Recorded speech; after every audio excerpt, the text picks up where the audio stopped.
So I think this paper is trying to do something very simple in the end, and that is to create a space for different people with different interpretations of sustainability to be able to theorize about sustainable supply chain management.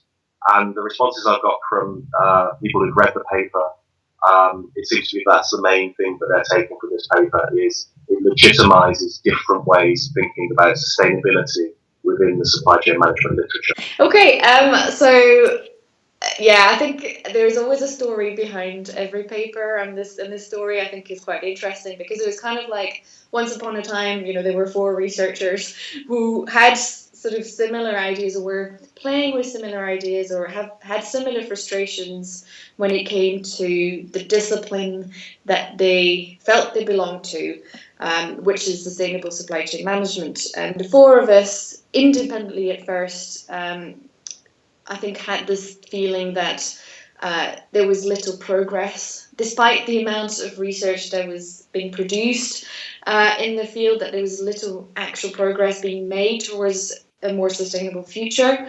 And that's really where we sort of started. And the conversation really initiated at a conference, as it usually does. And that's how it all really began, to be honest. And from there, we took that idea forward and we thought, well, okay, what is it about the field of sustainable supply chain management that prevents it really from moving forward?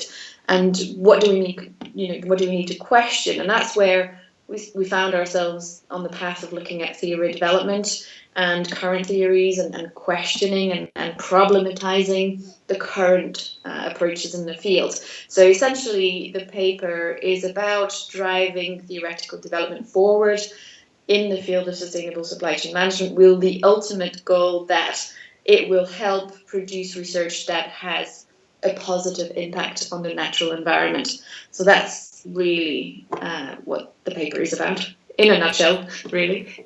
So our paper calls for diversity in terms of theories, in terms of approaches, in terms of methodologies when it comes to discussing sustainable supply chain management and building theory to better understand, explain, and help firms to shift from a non-sustainable supply chain to truly sustainable supply chains.